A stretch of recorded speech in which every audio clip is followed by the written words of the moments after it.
De lo existente, unas cosas dependen de nosotros, otras no dependen de nosotros.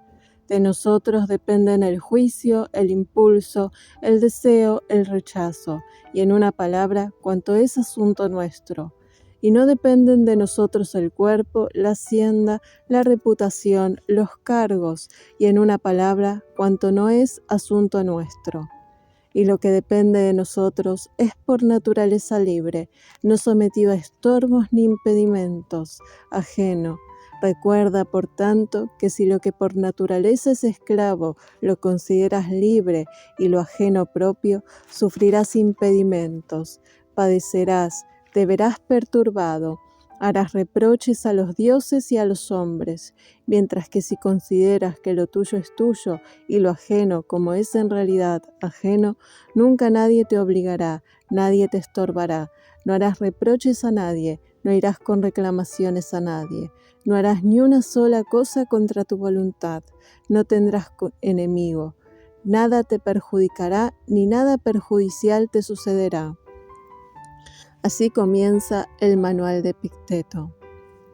En el video anterior vimos una introducción al estoicismo enfocándonos en el estoicismo antiguo y como anticipé, hoy toca hablar del estoicismo tardío, cuyas figuras más relevantes son Epicteto, Séneca y Marco Aurelio. Es decir, que el estoicismo tuvo una gran importancia en el Imperio Romano. De hecho, Marco Aurelio y Séneca fueron importantes políticos romanos. Epicteto, por otro lado, fue un esclavo. Las obras que tomé como fuente para este video han sido el manual de Epicteto, las meditaciones de Marco Aurelio y las epístolas a Lucilio de Séneca. Nos enfocaremos sobre todo en las diferencias y similitudes respecto del estoicismo antiguo. En primer lugar, la gran diferencia entre ambas etapas de esta corriente filosófica es que, mientras el estoicismo antiguo construyó todo un sistema filosófico fundamentado en un desarrollo metafísico, el estoicismo tardío, en cambio, deja de lado las cuestiones metafísicas, nociológicas y lógicas para centrarse solamente en la ética. En ese sentido, al tener una finalidad práctica, son obras dentro de todo fáciles de leer y seguir, pues nos dan pautas y consejos morales para tener una vida mejor gracias a la práctica de la virtud, que desemboca en el ideal ético de la imperturbabilidad del alma, o ataraxia en griego. No obstante, los estoicos tardíos aceptan la doctrina metafísica del estoicismo antiguo. Todo deriva del logos o principio divino, que es inmanente a todo lo que existe, y todos los sucesos están, por tanto, prefijados o preestablecidos en el logos o razón divina. Por lo tanto, los acontecimientos que nos suceden ya están determinados de antemano y por ende son inevitables. Entonces, al ser humano no le queda otra más que aceptar la realidad tal como se le presenta. El único poder del hombre radica en aceptar la inexorabilidad del destino y cambiar la actitud ante la vida. Y en este punto es en el que se enfocarán los tres autores mencionados. Como podemos ver, sobre todo en Marco Aurelio, la filosofía estoica tiene una visión, desde mi punto de vista, pesimista y tal vez en cierto modo fatalista, pues no se puede cambiar ni escapar al destino. Lo que deba suceder, sucederá inexorablemente. Entonces, el camino que puede seguir el individuo para tener una vida mejor es lograr la fortaleza interna para aceptar y afrontar las pruebas que la vida le presenta con la tranquilidad interna, pues ahí radica la virtud. Entonces, como podemos ver, todo esto se deriva de su concepción determinista del mundo. Por lo tanto, el estoicismo aparece como una filosofía de la resignación, pues lo único que puede hacer el hombre es aceptar el designio divino, ya que todos los acontecimientos están preestablecidos en el logos o razón divina. A esto se refieren cuando dicen que uno debe vivir conforme a la naturaleza. Otra diferencia respecto del estoicismo antiguo es que los estoicos tardíos ponen al sabio más como un ideal que guía el camino que como algo que pueda lograrse en la realidad. En ese sentido, sí reconocen un progreso moral gradual para adquirir la virtud y ponen el foco en la moderación. El camino hacia la virtud es seguir el camino del medio, la moderación entre los extremos. Entonces, las obras de los estoicos tardíos son un conjunto o compendio de preceptos morales bastante generales que tienen como meta lograr la fortaleza ante los hechos inevitables de la vida, como por ejemplo la muerte, pues ahí se halla el ideal estoico de la imperturbabilidad del alma. Y ahí radica precisamente la libertad y por ende la felicidad o vida dichosa. Para ello es necesario adquirir y desarrollar las virtudes. Y todo esto es lo que caracteriza al sabio estoico, que aparece como un ideal de impasibilidad e indiferencia ante la fortuna. En relación con esto, Séneca destaca, por ejemplo, el no atemorizarse ante el futuro, no anticipándolo, pues sufrimos más por lo que nos imaginamos o juzgamos que por lo que sucederá.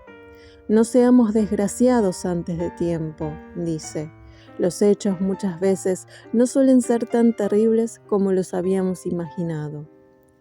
En Epicteto, por otra parte, encontramos la tajante distinción entre aquello que depende de nosotros y aquello que no depende de nosotros, es decir, entre lo interno y lo externo.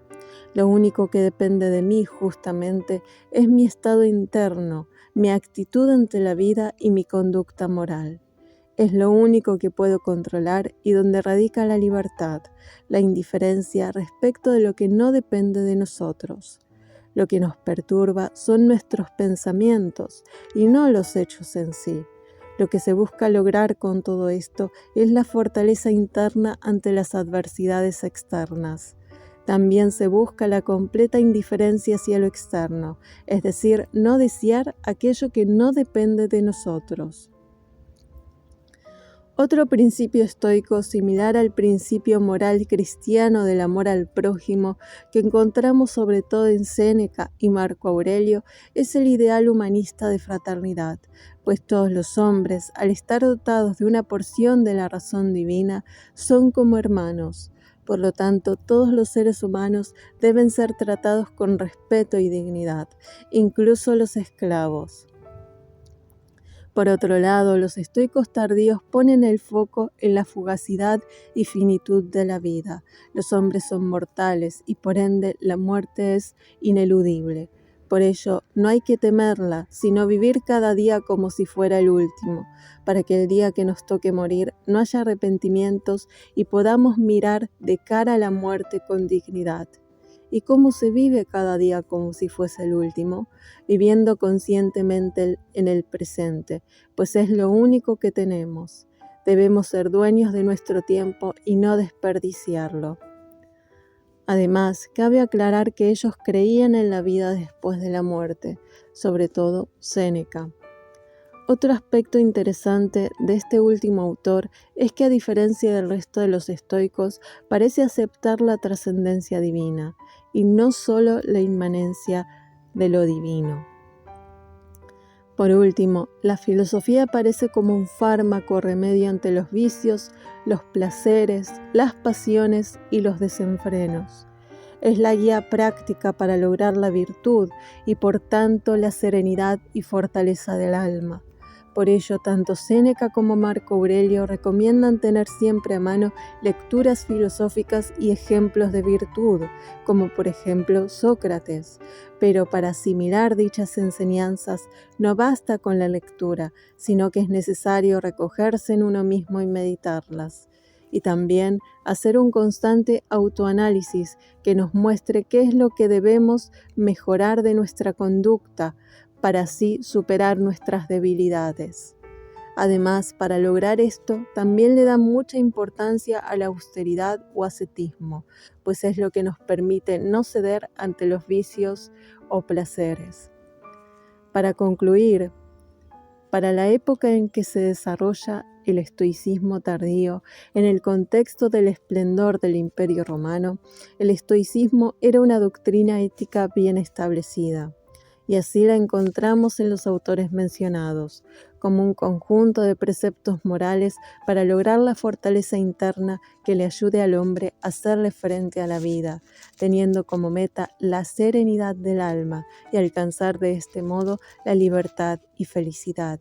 Y esto se alcanza con el desapego y la indiferencia ante la vida, los placeres y los bienes externos. De hecho, en el estoicismo encontramos un desprecio de los bienes y placeres mundanos, valorando por el contrario los bienes intelectuales y espirituales.